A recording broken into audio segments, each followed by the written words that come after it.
Como habíamos visto en el encuentro anterior, cuando tratamos el tema del liderazgo, habíamos dicho que uno de los pilares del liderazgo era la comunicación, y en este caso habíamos mencionado a la comunicación asertiva como el mejor modelo, el mejor instrumento para utilizar en el caso del liderazgo deportivo. A continuación vamos a ver la propuesta respecto a motivación. Y sobre esa base habíamos dicho que una idea central era ver la motivación desde un punto de vista ecléctico, es decir, como un conjunto de teorías, cada una con sus distintos aportes, pero que todos son valiosos y con el conjunto nos permite elaborar una perspectiva amplia y lo podemos aplicar en distintos momentos y en distintas situaciones. Para ello nos vamos a remitir a un PowerPoint que vamos a ir trabajando, como para que ustedes puedan tenerlo disponible y a través de esta clase, o este encuentro, mejor dicho, poder ir siguiéndolo. Veamos en primer lugar un tema central que tiene que ver como marco como marco introductorio a este tema que vamos a ver hoy. Es el concepto de cultura institucional. De hecho, es uno también de los pilares que habíamos mencionado para el liderazgo deportivo. Es decir, el líder, a partir de su accionar, tanto sea en el nivel dirigencial como en el espacio de entrenador, o en el rol de entrenador, va a impulsar una cultura organizacional que pretende sea compartida por todos los miembros de su equipo o de su grupo de trabajo. Y decimos que la cultura organizacional es el conjunto de valores, normas, formas de pensar, actuar y hacer las cosas que definen la personalidad de una organización, es decir, que la caracterizan, da sus atributos de identidad, tiene un impacto en el interior y en el exterior. En cuanto al exterior, en términos de prestigio y reputación de lo que implica esa organización o ese grupo. Es decir, una cultura que básicamente podemos diferenciarla en dos grandes tipos. O una cultura institucional fuerte que deja huella en los participantes, o una cultura institucional débil que no produce el impacto suficiente y que no logra el moldeo en el sentido positivo de los integrantes del grupo. Por lo tanto, el concepto de cultura institucional es fundamental. Refieran acá qué valores, fundamentalmente, qué normas, qué formas de hacer las cosas y cómo van a actuar fundamentalmente para lograr establecer ese sistema simbólico que nos va a permitir darle identidad a nuestras organizaciones. Pero un concepto diferencial al de cultura, pero sin embargo complementario y vinculado al tema del liderazgo, también es otro de los pilares que habíamos visto, es el clima. Fíjense que mientras que la cultura es un aspecto estructural que está escrito, que está, digamos, explicitado, el clima son las percepciones colectivas, también denominado clima organizacional. También los individuales, llamado el clima psicológico, que se van generando entre los integrantes de una organización con relación a ella, que implica poner en juego cuestiones relacionales, emocionales, motivacionales, morales y físicas también, que incluyen en el desarrollo, el desempeño y la productividad de la organización. Es decir, el clima esencialmente es un aspecto relacional, son las relaciones y el resultado de esas relaciones y de esas interacciones que se producen en el seno del grupo, del equipo o de la organización en su conjunto. Por lo tanto, cuando ese clima, la idea que tenemos, la percepción que tenemos acerca del clima que encontramos en ese determinado ámbito, decimos que es positivo, decimos que es favorable, es porque cuando el conjunto comparte esa idea, comparte esa visión. En cambio, puede ser que alguno de las personas que están integrando esa unidad, sea cual fuera su nivel de, digamos, ya sea grupo o sea la organización en su conjunto, estamos hablando del clima psicológico. Es decir, facilitando la idea, puede ser que alguno no se sienta bien dentro de ese clima que los demás comparten y lo encuentran como positivo. Por eso ahí hablamos de el clima psicológico o el clima individual. Y esto puede suceder. En este caso hay que vincularlo con respecto al liderazgo. Acuérdense lo que habíamos hablado anteriormente de la taza de café, de esa metáfora del feedback, donde continuamente tenemos que estar abriendo espacios de intercambio, de diálogo, a ver por qué esa persona no se siente bien, no se siente contenida, y ver si es posible revertir esta situación o bien habrá que tomar alguna decisión. Es decir, a veces esto termina con que la persona dice esto no es para mí, esto no es lo que yo siento, yo no me siento identificado, no quiero corresponder a este grupo o pertenecer a este grupo o seguir este proceso y termina alejándose o desvinculándose. Por eso hasta ahora vimos liderazgo y los pilares del liderazgo. Vimos al principio de la clase anterior, habíamos visto la idea de comunicación asertiva, dijimos que hoy vamos a tratar íbamos a tratar motivación y antes de empezar con motivación hicimos una introducción a estos dos elementos, un elemento más estructural que es la cultura institucional, y otro más de tipo relacional, que es el clima de trabajo que se logra a partir también de una influencia positiva del liderazgo. Entonces, ahora sí podemos avanzar y ver algunas distinciones. Fíjense, por ejemplo, cuando hablamos de personalidad y cuando hablamos de cultura, mejor dicho, cuando hablamos de cultura vemos visión, misión y valores que están explicitados y esto va a dar unos rasgos de personalidad. En cambio, el clima son los estados de ánimo. Esta es una gran diferencia. La cultura es institucional. En cambio, el clima se da en una dimensión social de la organización. Acá los significados están explicitados, son explícitos. Esto está mencionado, referido, escrito, compartido. En cambio, acá son percepciones sobre las políticas y prácticas. Acá hay creencias, supuestos y procedimientos básicos que están instalados. Acá hay pareceres, opiniones. Esto es más estable. El clima es variable, depende del momento, depende de las circunstancias, depende de los desencadenantes o de las distintas situaciones que se pueden ir dando.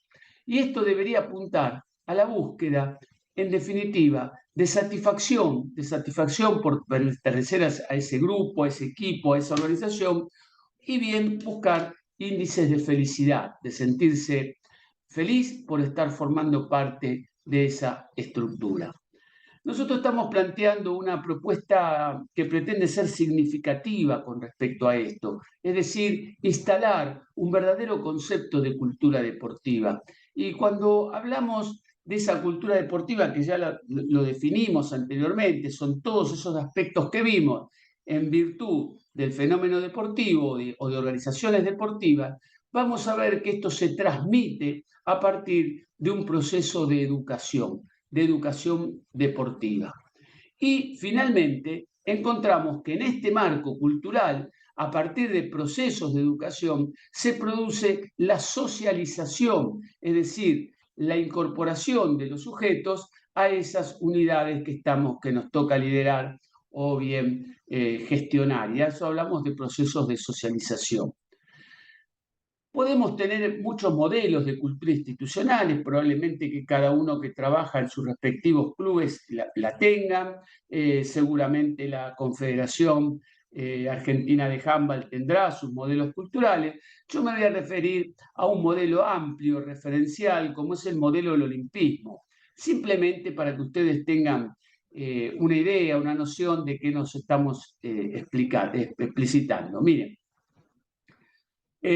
ahí lo tienen detallado. Fíjense que acá hay una definición filosófica. El olimpismo es una filosofía de vida que exalta y combina en un conjunto armónico las cualidades del cuerpo, la voluntad y el espíritu.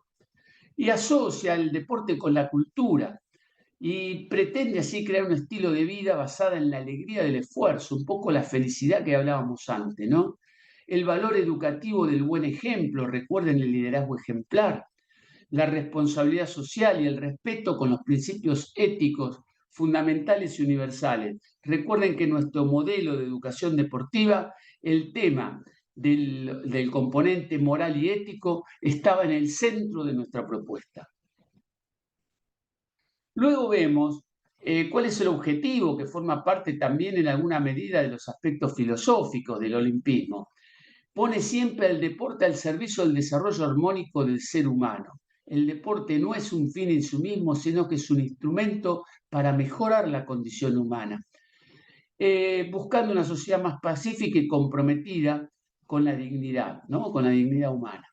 Y alcanza su cumbre en la reunión de los deportistas en el mundo de un gran festival del deporte, que son los Juegos Olímpicos, en los cuales la Federación Argentina, el equipo, la selección argentina, ha participado. Por lo tanto, estar imbuido de los valores del olimpismo y de la cultura olímpica es muy importante para los dirigentes y para los entrenadores de cualquier deporte y especialmente de uno que es olímpico. ¿Cuáles son los valores olímpicos que se establecen? La excelencia, como esta idea de dar lo mejor de sí mismo, tanto dentro de la cancha como en la vida en general.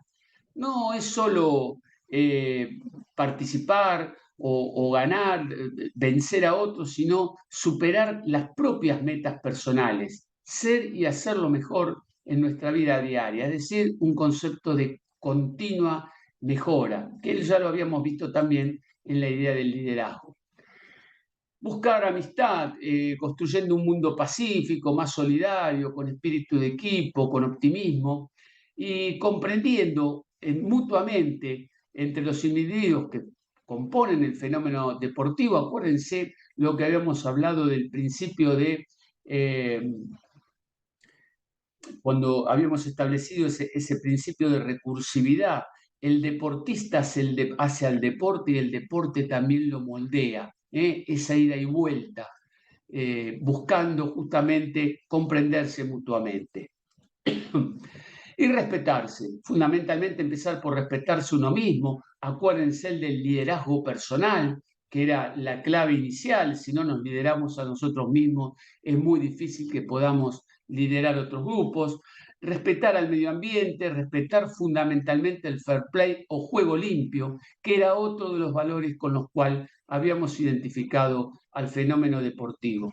Y luchar contra todas las otras formas de comportamiento que no son éticos, porque recuerden que no alcanza solamente con hacer las cosas bien, sino que también debemos ponerle tarjeta roja a aquellas cosas que nos deterioran o que nos juegan o inciden desfavorablemente.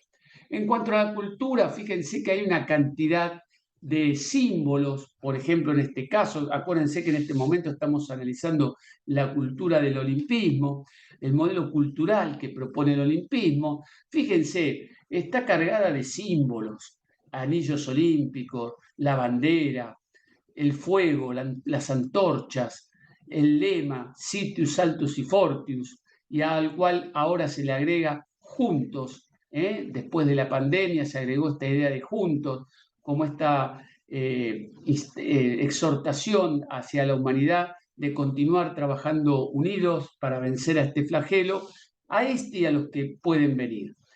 Las medallas, que son un símbolo de mérito en nuestro movimiento, en el movimiento olímpico, y me voy a referir a otra idea de calidad, mejor dicho, otra idea cultural que es importante instalarla, y es tener en las organizaciones una idea sobre la calidad. Y fíjense que para esto nos remitimos a los principios que da la norma ISO, cuando trata estos temas de cuáles son los principios de la cultura de la calidad. Y habla primero un enfoque al cliente. Acá debemos tomar la idea del cliente como una idea genérica, que la norma dice que cada uno le pone nombre y apellido a esos clientes.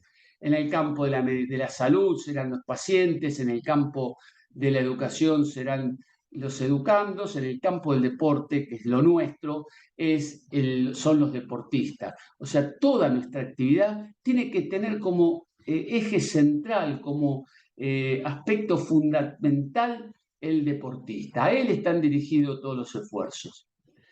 Lo del liderazgo, ¿se acuerdan que cuando hablamos de liderazgo yo le había dicho que figuraba como el segundo de los principios que establece la norma? Bueno, acá lo tienen y seguramente si ustedes ven el video anterior encontrarán esto que les estoy mencionando ahora. Participación, implicación de las personas en los procesos que desarrollamos, sentirse parte. Por eso yo les decía que, en mi opinión, a mi gusto, no es suficiente el concepto de inclusión, sino que prefiero el concepto de integración, sentirse integrado a un movimiento, a una actividad, a una organización o a un equipo. Un enfoque basado en procesos, esto es muy importante, sobre todo en el alto rendimiento, donde nosotros estamos muy afectados por la necesidad del resultado, la necesidad de obtener el logro, el resultado deportivo. Pero ustedes recuerden que ese resultado siempre va a ser producto de un proceso que desarrollemos para alcanzar ese resultado. O sea, plantearnos el resultado por sí mismo no conduce a nada. Lo que tenemos que revisar continuamente es qué cosas hacemos para lograr esos resultados, en qué tenemos que mejorar, qué tenemos que perfeccionar, qué tenemos que modificar o qué cambiar directamente. Entonces, estar enfocados en proceso es un aspecto central que nos propone la cultura de la calidad. Buscar la mejora continua, y ahí yo les decía el concepto de superación, que yo lo prefería por sobre la idea de progreso, porque les comentaba que podíamos progresar hacia el fracaso. En cambio, hacer todo lo posible cada vez mejor, miren esta paradoja, hacer cada vez mejor las cosas que nos conducen a fracasar. Y esto se ve habitualmente, grandes esfuerzos para persistir en el error. En cambio, la idea de mejora va de la mano de la idea de superación. Mejorar y superarnos implica un sentido positivo, avanzar positivamente, avanzar hacia lo que realmente nosotros queremos lograr. Toma de decisiones basadas en la evidencia, es decir, no tomar decisiones caprichosas, sino caprichosas o unilaterales, sino analizar realmente las situaciones, pero recuerden que es muy importante que acá no solamente tengamos la evidencia, sino que es fundamental la correcta interpretación de esa evidencia, porque muchas veces la evidencia está, pero la interpretamos de manera incorrecta y por lo tanto no resulta útil ni práctico utilizar este concepto, nos va a llevar a caminos equivocados. Por lo tanto, evidencia sí, pero correcta interpretación de esa evidencia fundamental. Y por último, gestión de las relaciones, continuamente estar en interacción como equipo, como grupo de trabajo, como miembros de una organización, estar interactuando, vincularnos y a su vez a los que son dirigentes, en nuestra organización vinculadas a otras organizaciones que se suelen llamar los stakeholders, que son organizaciones con las cuales pueden influir en nuestra vida institucional. Pueden influir de dos maneras, favoreciéndonos o perjudicándonos. En ambos casos pueden ser stakeholders. Nosotros vamos a tratar de neutralizar a las negativas y afianzarnos en relaciones positivas y constructivas con aquellas organizaciones que pueden ser aliadas y mancomunados los esfuerzos en la búsqueda de objetivos en común. La calidad, recuerden, no es un estado a alcanzar, sino que es un camino infinito. Nunca termina, siempre se puede ser mejor. Para eso se desarrolla un mapa de procesos. ¿Y qué es importante que un dirigente de una organización deportiva o un entrenador tenga en cuenta? Bueno, este mapa de procesos nos va a decir que está orientada para el desarrollo deportivo, integral, y marca 3 niveles en donde se aplican estas cosas. Fíjense, primero, las funciones que tiene lo que se llama el gobierno de la organización, la que tiene la responsabilidad de la conducción política de la organización. De acá depende fundamentalmente el proceso global de planificación de la entidad, la organización, cómo se organiza, cómo se distribuyen los roles y funciones, los componentes de dirección, la comunicación que se establece y la evaluación que vamos a hacer de nuestra organización. Pero sobre esta base general, que es de planificación fundamentalmente, planificación y dirección, después vienen lo que se denominan los procesos centrales. Y acá me parece que un gran desafío que tienen las organizaciones deportivas es procurar, como ya lo venía proponiendo el Comité Olímpico Argentino y también lo impulsa más recientemente la FEDUA, que es la Federación de Deporte Universitario, la idea de la doble carrera. ¿Qué significa la doble carrera? ¿Cuál es una responsabilidad en el campo deportivo, tanto las instituciones como de los entrenadores, de los que ejercen verdadero liderazgo? Lograr que los participantes en la actividad puedan alcanzar y sostener dos grandes procesos. Por un lado, los procesos de lo que denominamos la adquisición de las competencias deportivas. Recuerden que nosotros habíamos diferenciado competencia de competición.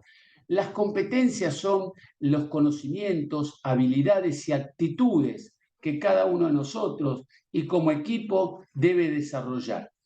En el caso deportivo, este proceso central para adquirir competencias se da de la siguiente manera, a través de la enseñanza, del entrenamiento y de la competición. Este modelo lo habíamos visto también en la unidad anterior.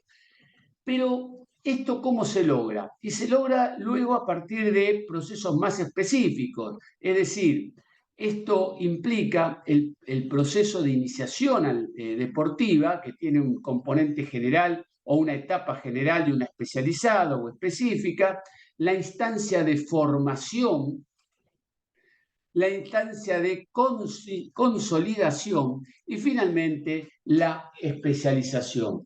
Algunos hablan de iniciación y desarrollo. Yo entiendo que en realidad el desarrollo es todo el proceso. No hay un proceso de formación y desarrollo deportivo, sino que el proceso de desarrollo deportivo implica desde el principio hasta el final. Y se dan estas instancias. Nos iniciamos, nos formamos en el deporte, nos consolidamos y finalmente terminamos especializándonos. Si quieren después esta idea la conversamos un poco más cuando tengamos el encuentro sincrónico. Y el otro gran proceso en los cuales tienen que estar implicados las dirigencias y los entrenadores, cada uno en su nivel, es asegurar que los atletas, los deportistas, continúen estudiando. Por eso se habla de la doble carrera. Adquirir las competencias deportivas, pero también las competencias educativas.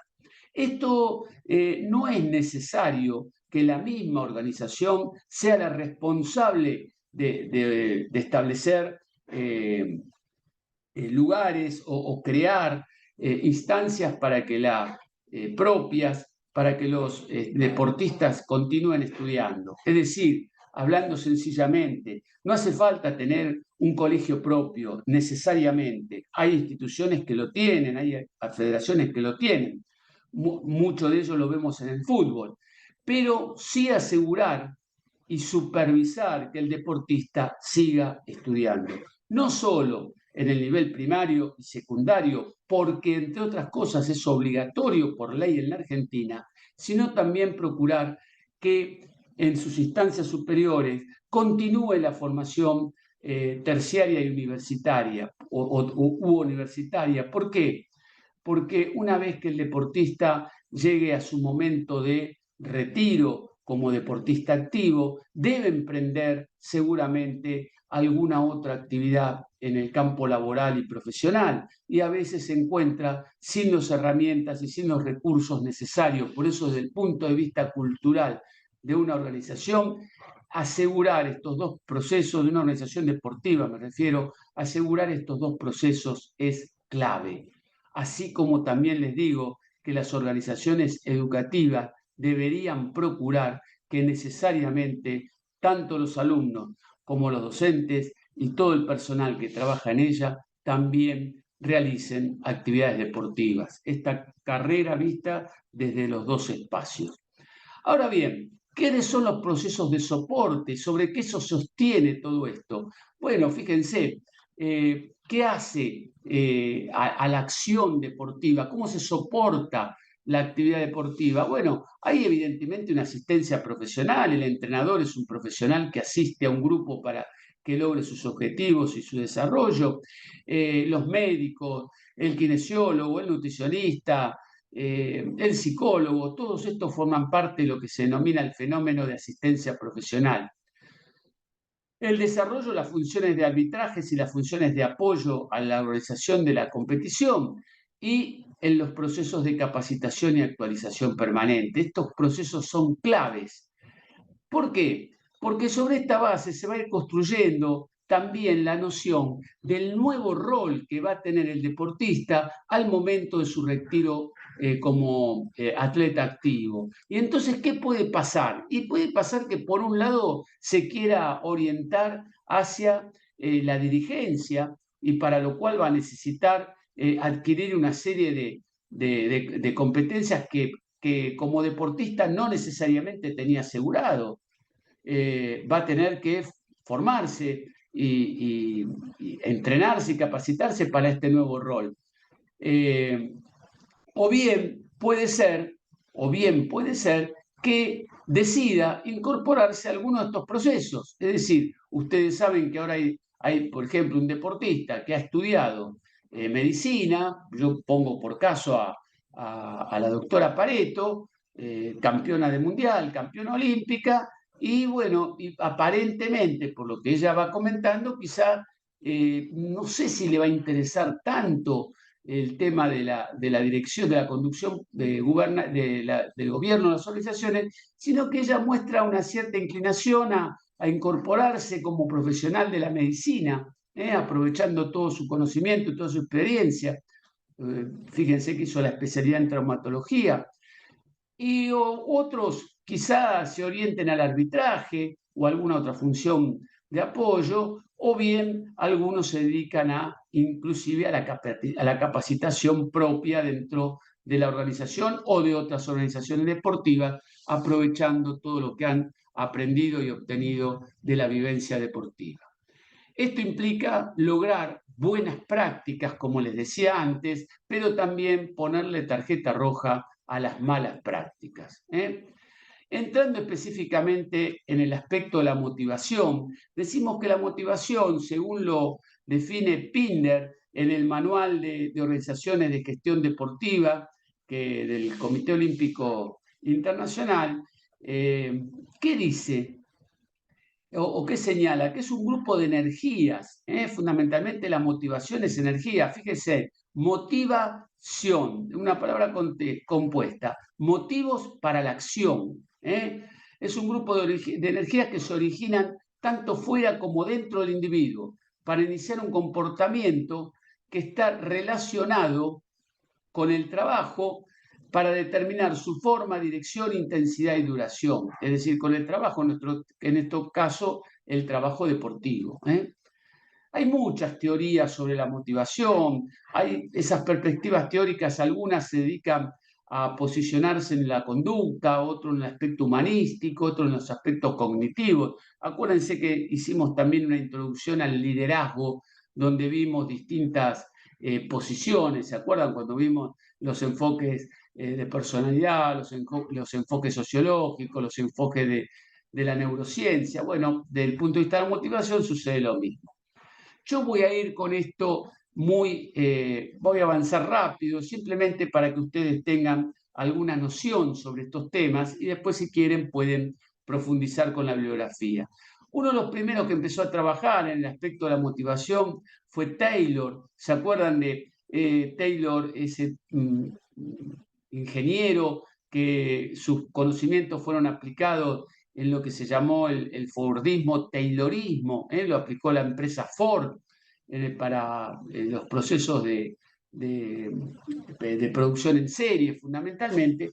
Y fíjense que dónde encontraba Taylor el gran motor motivacional, y en el dinero, en la recompensa dineraria que obtenía una persona a través de la realización de su trabajo. Sería un reconocimiento a su labor en términos económicos. Elton Mayo, en cambio, ya fue el creador de la Escuela de Relaciones Humanas. Elton Mayo no era ingeniero, sino que venía del campo de la sociología, y empezó a estudiar en este lugar, en la Western Electric Company, una empresa que se encontraba en Chicago, en el barrio de Hawthorne.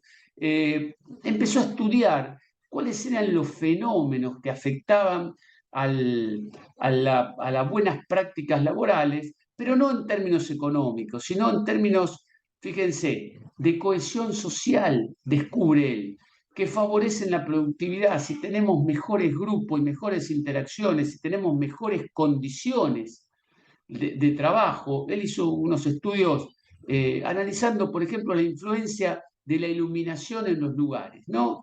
Y entonces señala que no solo la recompensa económica, sino que es muy importante agregar lo social, lo simbólico y lo afectivo. Esto no quiere decir que esto reemplaza lo económico. Lo económico es siempre importante y debe estar presente. Es importante que tengamos una buena recompensa económica, pero si bien es importante, no es suficiente. Estos aspectos que acabo de mencionar al final y que están resaltados con mayúscula son componentes decisivos en los aspectos motivacionales. Skinner va a desarrollar la teoría del refuerzo, donde habla de refuerzos positivos, negativos, el castigo como un refuerzo de tipo negativo y la extinción del castigo, que muchas veces se toma como un refuerzo positivo. Es decir, por ahí él observaba que si se aplicaba una sanción, bueno, lo encontramos como un refuerzo negativo, pero que cuando esa sanción se levanta, el sujeto lo toma nuevamente como un aspecto positivo, para valorar como un aspecto positivo. Entonces juega con estas variables. Ustedes seguramente en el campo de entrenadores o dirigentes encontrarán una cantidad de ejemplificaciones con respecto a esto, y si no, vuelvo a repetir, el día que tengamos el encuentro sincrónico lo charlamos. Fíjense que tanto Harlow como Deci y Ryan, yo les puse los años para que tengan una referencia, a partir de estudios que realizaron con monos, por ejemplo en el caso de Harlow, descubrió la idea de la motivación intrínseca en la tarea. ¿Cuándo nos motivamos? Cuando la tarea nos engancha, cuando estamos metidos dentro de la tarea. Y fíjense que Deci y Ryan desarrolla un modelo donde plantean que una buena motivación está dada por la competencia que adquiere el sujeto, los grados de autonomía, de libertad que tienen para manejarlo y los sistemas de relación que se instrumentan. Maslow fue un verdadero, digamos, fue un verdadero teórico que hizo un gran aporte. Esta idea que se conoce como la pirámide de Maslow es ampliamente utilizada en el campo de la gestión, sirve de gran insumo teórico para analizar la motivación, y también ha sido utilizada en gran medida por los agentes de marketing. Entonces, ¿qué dice? Habla de las necesidades. Maslow dice que las necesidades básicas o fisiológicas están en el piso de la pirámide. Luego, los seres humanos buscamos seguridad. Finalmente, digamos, seguidamente buscamos sentirnos parte de algo, o sea, estar afiliado a algo, alguna idea, algún modelo, alguna institución, alguna organización, alguna tendencia, la necesidad de afiliación, de pertenecer, de sentirnos parte de. Eh, Finalmente, el reconocimiento que hacemos, pueden hacer los demás sobre nosotros mismos o reconocernos como verdaderos profesionales, pero el final de este camino lo encuentra en la autorrealización, es decir, en aquello que nos hace sentir verdaderamente plenos, es decir, aquello que nos sirve como motor, como inspiración, es aquello que queremos lograr y por aquello que queremos trascender. Herbert, otro autor, trazó una línea, y acá podemos diferenciar claramente estas dos cosas, y dijo, las partes que vemos en azul abajo, las partes de la base de la pirámide, apuntan justamente a lo que él denomina los factores higiénicos. ¿Qué son? Los factores de motivación extrínseca, la motivación que nos viene desde fuera. En cambio, a los dos superiores lo llamó los verdaderos factores motivacionales o motivación intrínseca. Estos son los aportes de la teoría de Herbert. Entonces, ¿cómo tendríamos que trabajar, tanto como dirigentes como como entrenadores?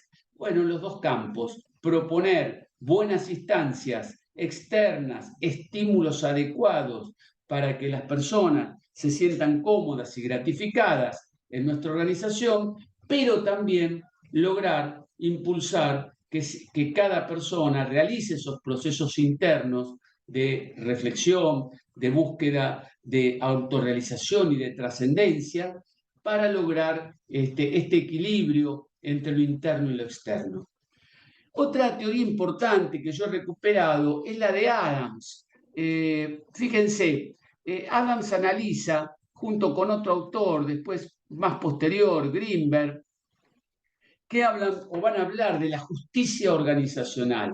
¿Qué quieren decir estos autores? Que en una organización que no hay justicia y que se perciben situaciones realmente injustas entre los esfuerzos y las recompensas, realmente no logra ser una institución estimulante o un grupo, un equipo de trabajo donde haya un estímulo positivo. Fíjense que los esfuerzos que no son debidamente recompensados o mal recompensados, o cuando se ponderan a otras personas por encima de otras, en estos términos, realmente genera insatisfacción dentro de los grupos y de las organizaciones. Por eso el líder, entre otras cosas, tanto sea dirigente como entrenador, debe tratar de lograr climas de justicia en sus organizaciones. Brom y otros desarrollan esta idea de una noción de cadena, podríamos decir, donde el nivel de esfuerzo que realizan los sujetos se ve representada en expectativas. Esto podría decirse así: en la medida en que me esfuerzo voy a tener mejores logros más importantes. Y esto se espera tener un resultado de primer orden. Es decir, me esfuerzo más, trabajo más, entreno más, me cuido más. Mi expectativa es que tenga mejores resultados en un primer momento. Pero esos primeros resultados son instrumentos para buscar resultados de segundo orden. Por ejemplo, alguien podría decir, si yo entreno más y mejor, me cuido con la alimentación, participo en todos los entrenamientos, estoy atento, trato de superarme, seguramente mis expectativas va a ser un resultado de primer orden, que es que me incorporen en el equipo. Ahora, ¿para qué me quiero incorporar al equipo? Para tener un resultado de segundo orden, y es brillar en ese equipo, consolidarme, trascender.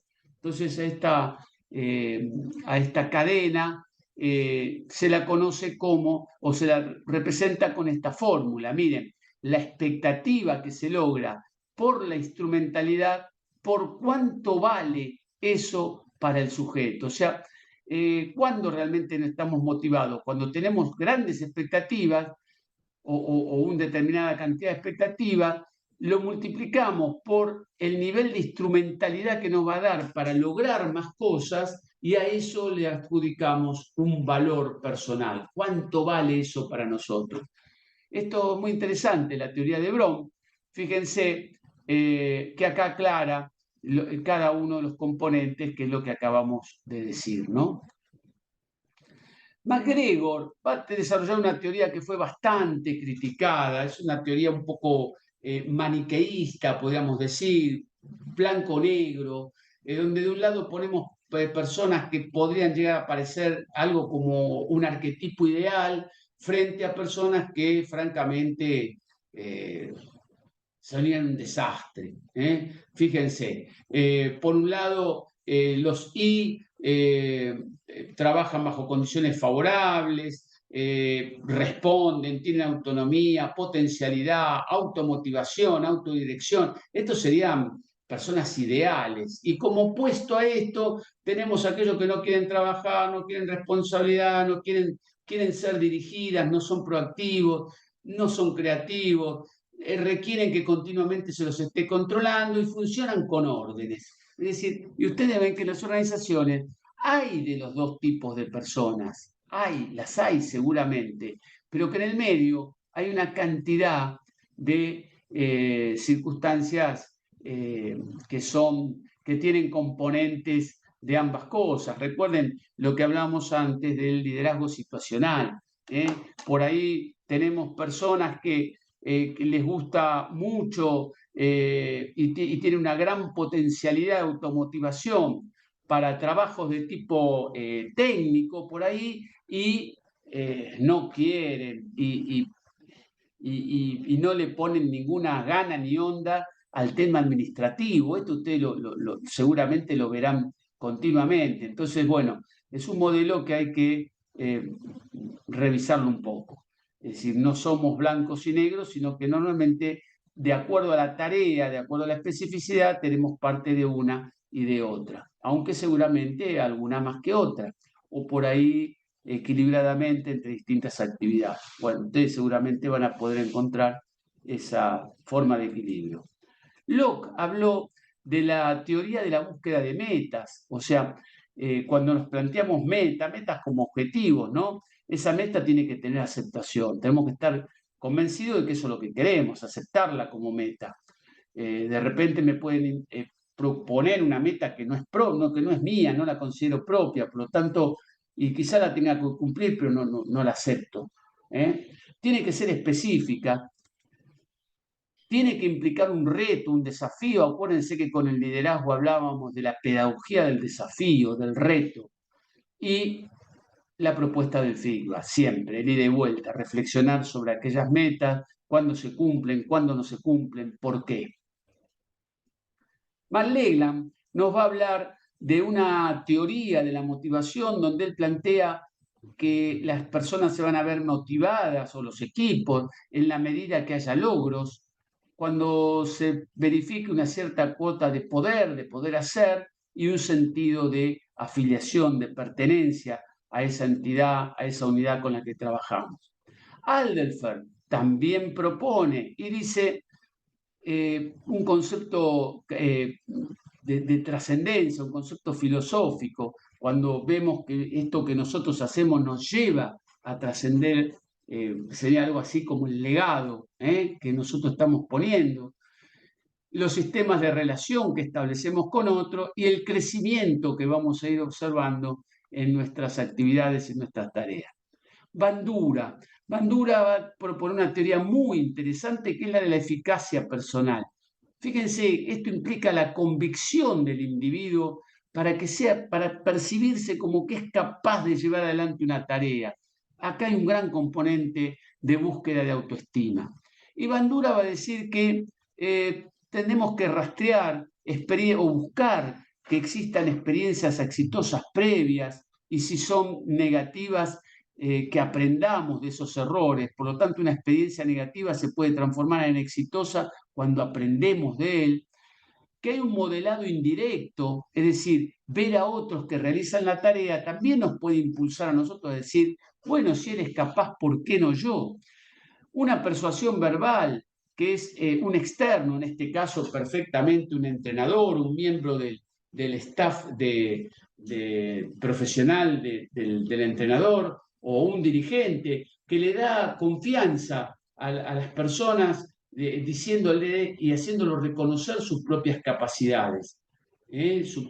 Cuál es todo el potencial que él tiene y que poniéndolo de manifiesto va a lograr seguramente mejores resultados. Y por último dice, también en algunos casos es necesaria una sacudida. A él llama a la sacudida a un impulso de energía que nos empuja para tratar de conseguir esos objetivos. A veces cuando vemos a alguno de nuestros deportistas o a alguno de nuestros empleados que está quedado, necesita ese empujón, ese estímulo que le dice, vamos, de pie, adelante, a seguir trabajando y seguramente combinando con lo que dijimos anteriormente, vamos a lograr un efecto positivo. Este autor, Seligman, es muy importante. A Seligman se lo conoce como el padre de la psicología positiva. ¿Qué decía la psicología positiva? ¿Cuál era el postulado? Bueno, que si bien por un lado los psicólogos normalmente trabajaban sobre esta idea de las patologías o de los problemas, Seligman va a decir, vamos a trabajar con los sujetos, entre comillas, normales para que sean mejores. Es decir, en alguna medida vamos a trabajar con aquellos que, de nuevo, entre comillas, no tienen problemas, pero van a ser mejores que en la actualidad. Y él a eso le llama la psicología positiva. Fíjense, ¿qué busca esto? Bueno, busca lograr una vida cada vez más placentera, o sea, una vida más linda de ser vivida, construir una vida que sea significativa. Esto es muy importante para un deportista, para un entrenador, para un dirigente deportivo. Esto no significa una vida llena de placeres y de lujuria, sino que nos dé placer hacer eso que nos gusta. ¿Y qué es lo que nos gusta? Hacer deporte, participar en la actividad. Eso para nosotros constituye una buena vida. Debe ser una buena vida para el deportista. El deportista no tiene por qué ir a sufrir en la práctica deportiva. Si pasa eso, algo bueno no estamos haciendo, algo bien no estamos haciendo. Se puede tener excelentes resultados, se puede tener un alto estándar de exigencia, pero podemos sentirnos de manera positiva en ese ambiente y no necesariamente ir a sufrir como una cantidad, o ser denostados, o ser humillados, como algunas cosas que se están observando, que están saliendo a la luz, como fue, por ejemplo, en el caso de la gimnasia deportiva femenina, algunos casos que realmente nos hacen plantearnos acerca de hasta si eso es necesario hacerlo. Yo considero que no, que podemos encontrar formas que sin perder exigencia y sin perder calidad, encontremos una mayor adhesión y una mayor satisfacción. Conozco grandes entrenadores que han logrado esto. Fíjense, ¿qué dice Hellman? Emociones positivas, compromisos, significados, logros, relaciones positivas. Csikszentmihalyi va a ser otro autor que va a estar enfocado en esta línea. Él desarrolla la teoría del flow, del fluir. ¿Y qué va a decir? Que una persona fluye, está como en un estado mágico, cuando tiene objetivo, cuando eso implica un desafío, cuando está enfocado, cuando ve que mejora, cuando tiene una concentración plena, al punto que hasta altera el sentido del tiempo. ¿Cuántas veces estamos haciendo una actividad y realmente estamos tan compenetrados, nos gusta tanto, nos sentimos tan motivados que nos olvidamos del tiempo que transcurre? Esto es a lo que Csikszentmihalyi llama el flow o el fluir. Es decir, el flujo es una canalización de la energía en sentido positivo. La entropía es una pérdida de energía, una difusión de la energía. Por lo tanto, tenemos que buscar en lo posible estados de flujo. ¿Qué es la felicidad? Y esto podemos aplicarlo en el campo deportivo. Fíjense, es el grado con que una persona juzga de manera favorable la calidad global de su propia vida como un todo. En otras palabras, lo que a cada uno le gusta la vida que uno lleva. Es importante preguntarle a nuestros hijos, a nuestros amigos, a nuestros familiares, a nuestros deportistas, a nuestros empleados. ¿Vos estás satisfecho? ¿Te gusta esta vida que estás llevando? ¿Esto es lo que vos querés para tu vida? Esto es una muy buena reflexión. Muchas veces la gente, tanto los psicólogos del deporte, la gente que hace coaching, suele aplicarlo mucho, esta pregunta, realmente para ver hasta qué punto esta persona encuentra satisfacción en esto que está haciendo ahora, que quizá le daba satisfacción antes o no se la daba antes y ahora sí. Bueno, esto es muy importante que lo hagamos explícito y que lo tengamos en cuenta. Binhoven es el que un poco trabaja también esta idea. Y acá, fíjense, son estudios que se vienen realizando en distintas partes del mundo desde hace más de 2 décadas que muestran que la felicidad es posible y la mejora puede lograrse mediante políticas adecuadas que se centren en la libertad y en la justicia, un poco lo que habíamos hablado antes, autonomía, sentido de libertad, sentido de justicia, organizaciones que sean equilibradas, organizaciones que den oportunidades y, por supuesto, el propio compromiso personal. Ahí tienen un test que está disponible, el Happiness Analyzer, en el cual ustedes pueden detectar instrumentos, baterías de instrumentos para analizar grados de felicidad. Una teoría que para mí es la síntesis de todas y me gusta mucho y es muy aplicable. Si tendría que elegir una por sobre todas, creo que cada una tiene un gran aporte, una gran cuestión, pero la de Pinker, en mi juicio, es la que más cierra todos estos aspectos. Y Pink dice que las personas deben tener propósito en la vida, la idea de levantarse con un propósito firme, reafirmarlo y sostenerlo, grados de autonomía, grados de libertad para poder hacer eso que nos gusta y fundamentalmente ir incorporando cada vez mayores niveles de maestría, de habilidad en eso que hacemos. Si tenemos propósito, si tenemos autonomía, si nos sentimos libres para poder desarrollar ese propósito y motivados, automotivados, y además cada vez lo hacemos mejor, esto va a generar realmente un sentido de motivación intrínseca muy, muy positiva. Por lo tanto, sintetizando, liderazgo, cultura y clima y planificación, que es el tema que va a venir a continuación. Acuérdense que decíamos que el líder, y ya entraríamos en el último 2 pilares, el estrategar, el desarrollo, las estrategias y la búsqueda de, por otro lado, de la toma de decisiones de calidad, ya nos abre el paso a este otro punto, que es entrar en los aspectos de planificación y planificación estratégica que forman parte de las 2 unidades que van a constituir este módulo.